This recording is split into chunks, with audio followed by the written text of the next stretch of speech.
बिस्मिल्लाहिर्रहमानिर्रहीम। अस्सलाम वालेकुम नाज़रीन, आज के प्रोग्राम में आपको खुशामदीद कहते हैं। मैं आपके साथ हूँ आपकी होस्ट सुमैरा मिर्जा। आज प्रोग्राम में नाज़रीन सबसे पहले हम बात करेंगे DGISI की तैनाती के मामले पर जो ताज़ा तरीन अपडेट्स हैं उसकी हम बात करेंगे। वफाकी वज़ीर इत्तलात फवाद चौधरी साहब का ये कहना है कि DGISI की तकर्री के मामलात मुकम्मल तौर पर तय पा चुके हैं। DGISI की तकर्री जो है वो जल्द ही कर दी जाएगी। इसके अलावा ये भी कहा गया है कि इसमें कुछ टेक्निकल जो है वो कोई खामी थी जिसको दूर कर दिया जाएगा, ठीक हो जाएगी। उन्होंने मजीद ये कहा कि इससे मुतालिक जितने भी इबहाम थे वो सब दूर कर दिए गए हैं। इसको लेकर जो हमारा सवाल है अपने पैनलिस्ट से वो यही है कि क्या DGISI की तैनाती पर हुकूमत और फौज एक पेज पर है। अपने पैनल का तारुफ करवाते चलो। सबसे पहले तशरीफ रखते हमारे साथ सैयद शहबुद्दीन साहब, आप सीनियर जर्नलिस्ट हैं सर, आपको प्रोग्राम में वेलकम कहती हूँ। फयाज वड़ाई साहब भी इस प्रोग्राम में हमारे साथ देंगे सर, आपको भी प्रोग्राम में वेलकम करती हूँ। इंग्लैंड से हमें ज्वाइन कर रहे हैं हामिद खान अल मशरकी भी, आपको भी प्रोग्राम में खुशामदीद कहती हूँ। शेफ साहब, आपका क्या ख्याल है?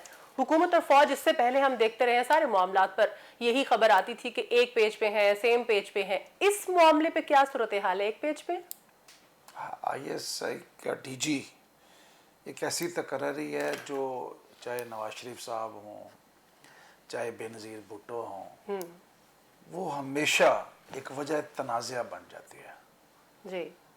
क्योंकि तमाम लेफ्टिनेंट जनरल्स की पोस्टिंग का जो इख्तियार है वो है चीफ के पास। एक वाहिद पोस्टिंग है एक लेफ्टिनेंट जनरल की जो कि DGISI के तौर पर पोस्ट होना होता है। सही, ये इख्तियार वज़ीर आज़म के पास है। लेकिन इसमें होता ही है कि फौज की तरफ से बता दिया जाता है वज़ीर आज़म को कि फलां आदमी को लगाना है, तो उसको फिर लगाया जाता है। ठीक हो गया। आपको याद होगा, मैं वाक़या सुना दूँ कि जनरल कल्लू एक रिटायर्ड जनरल को बेनज़ीर लगाना चाह रही थी जब वो पहली दफ़ा आई थी, उसके ऊपर भी फटा पड़ा था। ये नवाज शरीफ साहब के दौर में भी ये चीज़ें चली। सही। अब जो हुआ है वो फौज ने कन्वे कर दिया था वजीर आजम को, बिल्कुल सही, कि जी हम DG साहब को हटा रहे हैं, इनको सेकंड पोस्टिंग दे रहे हैं और यहाँ पे कराची से जनरल नदीम अंजुम को ला के लगाया जा रहा है। बिल्कुल सही। उसके बाद ट्रांसफर पोस्टिंग हुई, एक दो जर्नल की नहीं हुई, उसमें कोर कराची से भी हटा के वहां लाया गया। कराची कोर में जनरल मोहम्मद सईद को लगाया गया, गुजरांवाला जनरल मोहम्मद आमिर को लगाया गया, आसिम मुनीर को क्वार्टर मास्टर जनरल लगाए गए, जनरल नुमान महमूद को NDU यूनिवर्सिटी भेजा गया, मेजर जनरल आसिम मलिक को तरक्की दे के एडजुटेंट जनरल लगाया गया। अब ये सारी तरक्कियों का नोटिफिकेशन 6 को कर दिया गया। ठीक हो गया। अब मुझे नहीं पता वो कौन सा दोस्त नुमा दुश्मन था वजीर आजम का जिसने उनको वहां पे फौज के अगेंस्ट खड़ा किया, जिसने कहा जी आपका इख्तियार था। ये कौन होते हैं सही करने वाले? बगैर आपसे पूछे नोटिफिकेशन आपने करना था। इन्होंने ISPR ने खबर भी जारी कर दी। वो जो 6 तारीख है उसके बाद आज 15 हो गई है जी, बिल्कुल 9 दिन गुजर गए हैं, अभी तक मसला रिजॉल्व नहीं हुआ। आज मुलाकात वजीर आजम और जनरल साहब की मुलाकात जो हुई थी बाजवा साहब की, उसको भी 3 दिन गुजर गए, 4 दिन। अभी तक फौज की तरफ से 2 दिन पहले वो समरी भेजी जा चुकी है वजारत दिफा के जरिए, बिल्कुल सही, कि जी ये 3 नाम है, इसमें से आप लगाएं। प्रॉब्लम ये है जो वजीर आजम साहब कह रहे हैं वो मुमकिन नहीं है। अच्छा, वजीर आजम साहब को या तो चीजों का पता ही नहीं, या उनको बताने वाला नहीं, या उनके साथ जो प्रिंसिपल सेक्रेटरी साहब हैं वो भी लाइलम आदमी है और समझ नहीं आती कैसे लोग हैं ये। मुझ जैसे बेखबर आदमी को ये पता है कि फौज में जो भी लेफ्टिनेंट जनरल प्रमोट होता है जी जी, उसने 2 साल फील्ड पोस्टिंग करनी है, यानी कोर कमांडर रहना है, और 2 साल उसने दफ्तर की पोस्टिंग करनी है। हो गया। ये चेंज होते हैं। अगर कोई शख्स फील्ड पोस्टिंग ना करे जी जी, तो वो 4 स्टार जनरल के ओहदे पर तरक्की नहीं पा सकता। ठीक हो गया। अगले साल अक्टूबर में सितंबर में जो आखिरी 4 जनरल सीनियर मोस्ट होंगे जी, जिन्होंने जनरल बाजवा, जिनमें से किसी एक ने, ठीक हो गया, क्योंकि ये होता है किसी एक ने जनरल बाजवा की जगह लेनी है, उसमें जनरल फैज हमीद 4थे नंबर पे। ये तो सारी बातें क्लियर है। अगर वो आज अगर वो कोर कमांडर नहीं बनते तो वो कहां जाएंगे? ठीक हो गया। वजीर आजम साहब का कोई दिमाग का मुझे समझ नहीं आ रही। ठीक हो गया तो इसका पेज मतलब जीना है हो गया कि वो कहते नहीं मैं तो DGIS ही रखूंगा इसको। अच्छा, तो भाई आप किसी की तरक्की कैसे छीन सकते हैं? ठीक हो गया तो आपके ख्याल में एक पेज पर नहीं है दोनों, इस इशू पे आके एक पेज से हट गए हैं। हट गए हैं, ठीक हो गया। वजीर आजम साहब ने जी, ठीक। ये साबित किया है कि वो फौज के साथ इस इशू पे नहीं चल सके। नहीं चल सके, ठीक हो गया। फयाज साहब आप क्या कहना चाहेंगे? मिनिस्टर साहब तो ये कह रहे हैं कि एक टेक्निकल खामी थी जिसको दूर कर दिया जाएगा, एक इब्हाम था, हो जाएगा दूर, एक पेज पे है। सुमेरा, ये जो मामला DGISI की तैनाती का, आप जानते हैं फौज एक प्रोफेशनल और डिसिप्लिन इदारा है, लेकिन मैं समझता हूँ कि इस मामले में DGISI की तैनाती के हवाले से ये मामला मिस हैंडल हो गया है। किस सतह पे हुआ है और क्यों हुआ है, आप देख रही हैं कि इस पे कितना शोर मचा है। बिल्कुल, एक दिन फैसला हुआ, तकर्रियाँ आ गई और लोगों ने कबूल भी कर लिया, फिर डिले होती गई, फिर सोशल मीडिया पे आप सोच रही हैं कि किस तरह की बातें कर रही हैं। कोई कह रहे हैं कि जी लाडला आप नहीं रहा, कोई कह रहे हैं जी सिलेक्टेड जो है वो साबित कर रहा है कि मैं सिलेक्टेड नहीं हूँ। जो किसी के मुंह में आ रहा है, जो अंदाजे हैं वो लगाए जा रहे हैं। जो पोलिटिकल पार्टियाँ हैं, ख़ास तौर पर अपोजिशन है, जो मरीम नवाज कह रही है और अपोजिशन जो बातें कर रही है कि अब जनाब अब लाडले को पता चला, अब लाडले को वोट याद आ गया, अब लाडले को याद आ गया कि प्राइम मिनिस्टर के भी कुछ इख्तियारात होते हैं। यानी खान साहब को इस फैसले के बाद ये जो भी छोटा मोटा तनाज़ा हुआ उसके बाद जितनी सुननी पड़ रही है अपोजिशन से, सोशल मीडिया से और लोगों से जी, तो ये एक बड़ा ही सेंसिटिव मामला है। मैं समझता हूँ कि इसमें हुकूमत की जो जिम्मेदारी है वो ज़्यादा है। बिल्कुल सही है। और वो जो कल प्राइम मिनिस्टर साहब ने कहा था कि ये एक इसमें कुछ खामियां थी, कुछ गलत फहमियाँ थी जो दूर हो गई हैं। बिल्कुल ठीक है। इसी तरह जो फेडरल मिनिस्टर्स हैं वो भी कह रहे हैं कि इसमें जो गलत फहमियाँ बहुत जल्द दूर हो जाएंगी। एक तो सारे फेडरल मिनिस्टर भी इस पर बयान दे रहे हैं, वो नहीं होना चाहिए। ठीक हो गया। और ये जो कह रहे हैं ना, मैं आपको खबर दूँ, ये लफ्ज़ बोल रहे हैं कि खामियां दूर होगी। प्राइम मिनिस्टर ने भी कहा है जी जी, अब ये खामी दूर नहीं होगी। अच्छा, अब ये गलत फहमी दूर नहीं होगी। देखिए गलती जो होती है ना, वो बंदा एक जुमला भी गलत बोल दे ना किसी को, तो फिर उसके बाद 100 माफ़ी मांगे, 100 तरीका अख्तियार करे, 100 चीज़ें बैलेंस करें, वो जुमला ठहर जाता है। वो बातें, वो जो गलत फहमी हुई है ना दो बड़ों में, ये गलत फहमी अब ठहर गई है। बिल्कुल ठीक। अब वो कह सकते हैं जी गलत फहमी हल हो गया, खामी हल हो गया, लेकिन अब कह रहे हैं कि जी वही DGISI हो जाएंगे जिनको प्रपोज किया गया, सिर्फ कि कानूनी मामले से गुजर कर होंगे। अच्छा, हो जाएंगे, लेकिन सुमेरा जो गलत फहमी रह गई है ये अब रहेगी। ठीक है। ये अगले जो 2 साल हुकूमत के हैं और उसके बाद जो इलेक्शन होने हैं, इसके असरात अब ये मैं समझता हूँ कि गवर्नमेंट के पास वक्त है, गवर्नमेंट कितना रिजनेबल बिहेव करती है, कितना अपना एटीट्यूड दिखाती है और इसको कितने इसके असरात को कितना कम कर सकती है। लेकिन गलत फहमी हो गई है, और जब ये गलत फहमी हो गई और ठहर गई है, और ये अब सिर्फ ये है कि इस वक्त एक पेज पे नहीं है, अब आने वाले दिनों में और अगले दिनों में भी ये एक पेज पे नहीं होंगे। ठीक है। ये बात, ये गलत फहमी अब रुकी रहेगी और दोनों फरीकों को कहीं ना कहीं नजर आती रहेगी। ठीक तो मैं समझता हूँ कि ये तो अब इसके असरात कम किए जा रहे हैं, लेकिन एक पेज वाला सिलसिला अब जो है वो तकरीबन खत्म हो गया। ठीक है, आपका मौक़िफ़ आ गया। हामिद खान साहब, आप क्या कहना चाहेंगे इस पर? बात यह है कि देखें DGISI के ऊपर जितना पिछले हफ्ते के अंदर चहमगोइयाँ हुई, जिस तरह बातें शुरू हुई, वज़रा के भी बयानात आ गए, फवाद चौधरी साहब बीच में हो गए, इस सारी सूरत हाल को अगर आप गौर से देखें तो मैं ये समझता हूँ कि ये हेल्दी डेमोक्रेसी की निशानी है। इससे उस सारी बातों की नफ़ी हो जाती है जो हम सुनते आ रहे हैं अपोजिशन की तरफ से, जी कि इमरान खान तो कुछ रबर स्टैंप का काम कर रहे हैं, इमरान खान को आर्मी चीफ जो कहते हैं वो कर लेते हैं, DGISI और आर्मी चीफ जो हैं वो हर चीज़ में मुदाखलत कर रहे हैं और हर चीज़, ये सारा कुछ एक तरह से एक ये सारा जो बयानिया जो इमरान खान के ख़िलाफ़ और आर्मी को डिस्प्यूटेड करने के लिए किया गया था, ये सारा ख़त्म हो जाता है इस सारी एपिसोड से, अगर इसको समझा जाए कि इख्तिलाफ़ राय आना जो है ये जमहूरियत का हुस्न है, लेकिन उस मामले को अफ़हाम व तफ़हीम से निपटा लेना जिस तरह के इस मामले में किया गया है वो इदारों की कामयाबी है।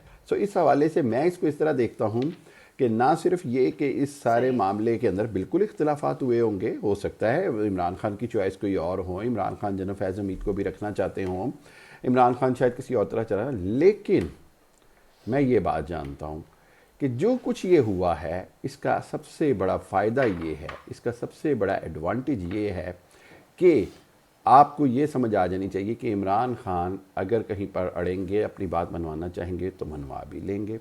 इमरान खान और जनरल बाजवा के आपस के रिलेशन बेहतरीन हैं, वो मामलात को अफवाह व तफहीम से निपटा भी लेते हैं।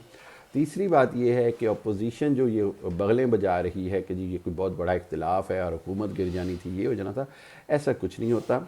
इमरान खान ने पिछले 2.5-3 साल में एक मामले के अंदर बड़ी मिसाली कारकर्दगी दिखाई, और वो ये कि इदारों को साथ लेकर चलने की कोशिश की है, साथ लेकर चले हैं और मुल्की मुफाद के आगे कंप्रोमाइज़ नहीं किया गया। ये जो DGISI के बारे में खबरें आ रही हैं, एक आज या कल नोटिफिकेशन आ जाएगा, बिल्कुल वज़ीर-ए-आज़म का इख्तियार है कि वो जिसको मर्ज़ी अपॉइंट करें। वज़ीर-ए-आज़म को 3 नाम भेजना जो है वो आर्मी चीफ़ के तरीक़ाकार या प्रोसीजर का हिस्सा है, और उसके बाद आर्मी चीफ़ का वज़ीर-ए-आज़म के पास इख्तियार है कि वो उनका इंटरव्यू भी करें, उनको बुलाएं, उनसे मिलें, उनसे पूछें।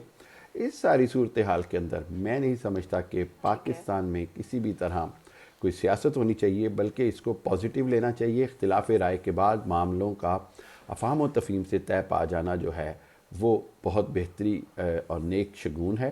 सो इस हवाले से मेरा जवाब जो है वो DGISI के हवाले से पाकिस्तान में हुकूमत और आर्मी के दरमियान मामला बेहतर हुए हैं।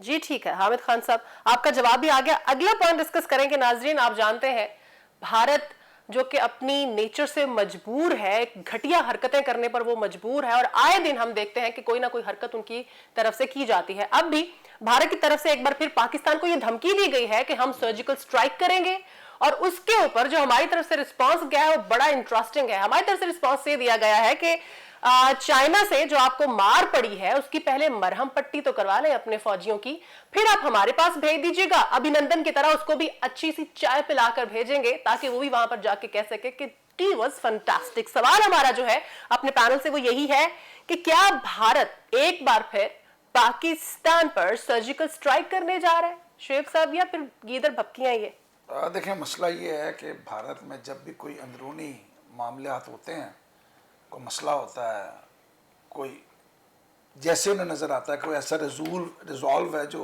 हल होना है मुल्क के अंदर, जी जी, वो फौरी तौर पे पाकिस्तान को फ्रंट लाइन पर रख के ना तो पे अपनी चलना शुरू कर देते हैं। ठीक हो गया। इस वक्त जो फौरी तौर पे मसला दरपेश है वो उत्तर प्रदेश यूपी असम्बली का है, जहाँ पर फरवरी और मार्च में इलेक्शन हो रहे हैं। 403 सीटें हैं उनकी। ठीक हो गया। मोदी के लिए ये बहुत अहम, बहुत बड़ी सूबा है, बड़ी अहम जगह है। यहाँ पर शिकस्त उनकी बर्दाश्त से बाहर है। ये सूबा, ये जगह, ये स्टेट जो है, ये कभी कांग्रेस का गढ़ थी। ठीक हो गया। आज नहीं रही। यहाँ से मुसलमान भी जीता करते थे, बड़ी तादाद में कांग्रेस के मुसलमान लीडर भी जीता करते थे। अब ऐसा कुछ नहीं है। अब मोदी को अगले इलेक्शन यानी कि उत्तर प्रदेश के इलेक्शन से पहले कोई ऐसी फिजा बनानी है ताकि जो उनके जो हिंदू डिवोटीज हैं, जो उनके साथी हैं, हिंदू हैं, जी जी, इंतहा पसंद हैं, उनको लगे कि हमारी हुकूमत ने बस बेजा करवा दिया। बिल्कुल सही। पाकिस्तान का बेड़ा गर्क कर दिया है। अब उसके लिए वो धमकियां देना शुरू कर रहे हैं। ठीक है। उस पर हमारा जवाब बड़ा वाज़ेह है कि आओगे तो याद रखना कि पुलवामा के बहाने जब तुमने सर्जिकल स्ट्राइक की थी तो फिर अभिनंदन भी पाकिस्तान में गिरा था, तैयारा भी पाकिस्तान में गिरा था। बिल्कुल ऐसे ही। बड़ा क्लियर है। तो जो चाइनीज वाला जवाब है वो तो उनको ये बताया गया है कि तुम्हें मारा किस तरह चाइनीज ने है, तुम्हारे फौजियों को किस तरह उन्होंने मार मार के दुम्बा बना दिया। बिल्कुल। तो हम तुम्हारा इससे भी बुरा हाल करेंगे। बिल्कुल। ये कहने से मुराद है।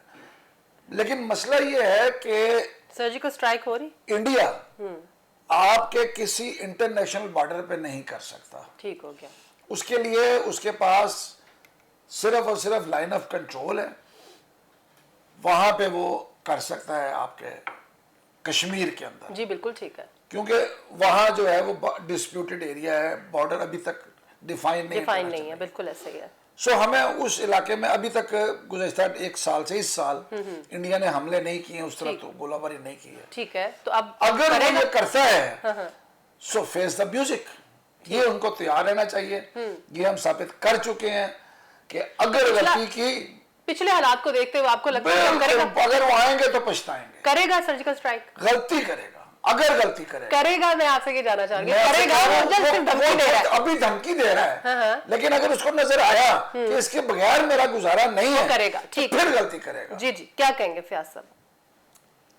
मेरा नहीं ख्याल कि इंडिया दोबारा इस तरह की जरूरत करे जो इंडिया के हालात जा रहे हैं, और जिस तरह चीन के हाथों उसकी पसपाई हो रही है, और जो शर्मिंदगी और ज़िल्लत वो चीन के हाथों उठा रहा है, और जो सोशल मीडिया पे तस्वीरें देख रहे हैं आप चाइना के सामने, किस तरह मेरा वो तो बिल्कुल लगता है कि ऐसे मुर्दा सी कौम है वो जो बात है पाकिस्तान पे चढ़ाई करते हैं, बारिश भी हो जाए तो पाकिस्तान को कहते हैं जिसके बादल उधर से आया है। निकला है तो जो यानी पाकिस्तान के लिए तो बड़े बदमाश बने हुए हैं। वहाँ चाइना के सामने देख रहे हैं, चाइनी छोटे छोटे चाइनी हैं, और वो इनको कैसे बांध के लेकर जा रहे हैं, किस तरह इनको थप्पड़ मारते हैं, कि इनको इस रात के इधर फेंक देते हैं।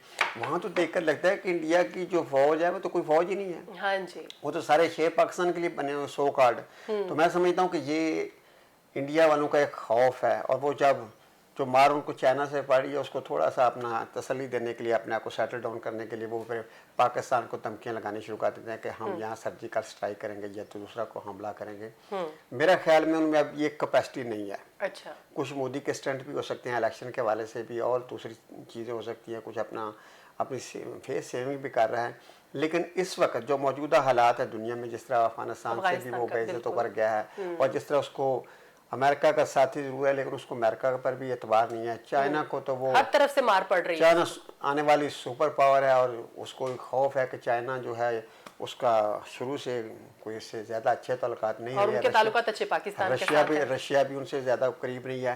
तो वो ऐसे ऐसे छोटी छोटी बातें, छोटी छोटी धमकियां दे रहा है। ये जो अपने आप को खुश करने के लिए। ये अपने आप को खुश कर रहा है। वो पाकिस्तान पे कभी भी आप सर्जिकल स्ट्राइक इतनी जल्दी नहीं करेगा, क्योंकि उसको पता नहीं कि यहाँ तो शोएब साहब जैसे लोग जो कभी मिलिट्री में गए ही नहीं, जो फौजी है ही नहीं, वो भी तैयार हैं कि आओ भाई आओ सर्जिकल स्ट्राइक करो, हम आपको जवाब देने के लिए तैयार बैठे हैं। तो जिस कौम के इतने जज्बे हों, जिस कौम के इस लेवल की मोराल हो, उसके मुकाबले में जो अभी तो ये फयाज साहब, ये हमारे ही अवाम थे जो अभिनंदन को पड़ गए थे सारे, ये तो हमारी फौज का शुक्रिया अदा करें अभिनंदन, वो तो एक आला अदरवाइज तो वो गया था। वो तो ये हमारे अवाम का जज्बा है। वो तो एक आला ज़रफ़ी का उसने हमारी फौज ने मुजाहरा किया ना, बिल्कुल, वरना वो कहीं जन्नत में बैठकर उसको ये कहने का मौका ना मिलता कि He was fantastic। ठीक तो है, मेरे ख्याल में कि ये आप इंडिया को नहीं करेगा सर्जिकल स्ट्राइक। हामिद खान साहब, आप क्या कहना चाहेंगे? सर्जिकल स्ट्राइक करने जा रहे हैं या सिर्फ धमकियां? जी हाँ, पिछले 2-3 दिनों से ये मामला चल रहा है। मेरे पीछे भी अगर आप देखेंगे तो वो वही चीज़ है कि जी वो सर्जिकल स्ट्राइक करना चाहते हैं, ये होने लगा है, अमित शाह ने बयान दे दिया है। देखें, दो बातें हैं। एक तो ये मेरे नज़दीक गिदड़भपकी हैं, ऐसे ही बेपरकी उड़ा रहे हैं, और दूसरे लम्हे, अगर एक लम्हे के लिए मैं इसको सोचूं कि ये हकीकत है, तो मैं ये समझता हूँ कि पाकिस्तान फिर एक बार तैयार है भरपूर तरीके से जवाब देने के लिए।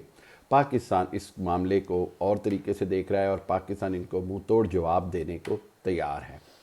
इसलिए अगर इंडिया ये गलती करेगा तो उसको इस बार बहुत करारा जवाब मिलेगा, ये मुझे यकीन है। मैं आपको याद कराता चलूँ कि जिस दिन ये बालाकोट स्ट्राइक हुई, उससे अगले दिन मेरी ट्वीट थी, मेरी बड़ी वाज़ेह ट्वीट दुनिया ने देखी, वो ये थी कि करारा जवाब मिलेगा। और 6 घंटों के अंदर अंदर पाकिस्तान की जानिब से अभिनंदन को नीचे गिराया जा चुका था, और दूसरे जहाज़ को भी गिराया जा चुका था, और जो कुछ पाकिस्तान ने किया वो दुनिया ने देखा। जिस प्रिसीजन के साथ पाकिस्तान एयरफोर्स ने उस सारे मिशन स्विफ्ट रिटार्ड को कंप्लीट किया, वो दुनिया भर के लिए एक आइंदा की किताबों में पढ़ाया जाने वाला मिशन बन गया है। सो पाकिस्तान किसी भी सूरत सर्जिकल स्ट्राइक से ना खौफज़दा है ना गाफिल है। भारत अगर ये कोशिश करके ट्राई करना चाहता है तो उसको शौक़ पूरा करने दें, हम उसको भरपूर जवाब देंगे। मैं सब इंडियन चैनल्स पर भी यही बात कर रहा हूँ, लेकिन मेरा अभी भी ख्याल है कि सेंस प्रीवेल करनी चाहिए, भारत को ऐसी हमाकत नहीं करनी चाहिए। और अगर हमाकत ये किसी और ममालिक की शय में आके कर भी रहा है तो उसका भी वही हाल होगा जो बाकी ममालिक ने भुगता है। पाकिस्तान तो ख़ुद कहता है कि हम दहशतगर्दी में अमेरिका का साथ देकर बहुत कुछ भुगत चुके हैं 20 साल, तो इंडिया अब वही कुछ भुगतने को तैयार है। तो फिर यही है कि इंडिया की अब बदकिस्मती शुरू हो गई है, और पाकिस्तान के तो अल्लाह ने अच्छे दिन लिखे हैं, मेरा ईमान है, मेरा यकीन है। तो सर्जिकल स्ट्राइक मेरा ख्याल है कि नहीं करेगा। ठीक हो गया, ठीक हो गया। अगला टॉपिक डिस्कस करेंगे और नाजरीन इस इशू पर हम बात करेंगे जिसका ताल्लुक बराह रास्त आवाम से है। महंगाई की अगर हम बात करें तो आए रोज बढ़ती जा रही है। अशा खुरोनोश की पर भी हम देख रहे हैं कि उनके भी रेट्स बढ़ रहे हैं, पेट्रोल की कीमत भी बढ़ रही है और आज हमने देखा है कि बिजली की कीमत में भी इजाफा कर दिया गया है, जिसके बाद बिजली की कीमत में 1 रुपया 68 पैसे इजाफा हुआ है और इसी तरह से पेट्रोल की कीमत भी 5 रुपए 90 पैसे बढ़ाने की तजवीज आ चुकी है। इस पर जो हमारा सवाल है अपने पैनल से वो यही है कि क्या हुकूमत डॉलर की जो बढ़ती हुई कीमत है उसको काबू पा सकेगी या फिर ये महंगाई का सिलसिला ऐसे ही चलता रहेगा? शुएब साहब। सुमेरा, देखें, मसला ये है कि हमारे यहाँ हम उस वक्त जागते हैं जब कोई गलती या खराबी हो जाती है, पानी सर से गुजर जाता है। पाकिस्तान से डॉलर बाहर जाने शुरू हुए हैं तो FIA सो रही थी। जिन लोगों ने डॉलर बाहर भेजे और जिनके खिलाफ अब कार्रवाइयाँ कर रहे हैं कि जी इनके पास $35,000 से ज़्यादा रकम भेजने की परमिशन नहीं थी, तो छोटे पैसे ये मतलब 35,000 30,000 की बजाय 25,000 या 28,000 भेजते रहे हैं। बिल्कुल। वो कैसे गए? आप सो रहे थे? आप कहाँ थे? स्टेट बैंक कहाँ था? ये क्यों उस वक्त नहीं जागे? हमारा पैसा जो डॉलर है वो बड़ी तेजी से अफगानिस्तान जा रहा है, क्यों नहीं रोका? किस तरह जा रहा है? किस जरिए से जा रहा है? बिल्कुल। अगर बॉर्डर क्रॉस कर रहा है तो कैसे बॉर्डर क्रॉस कर रहा है?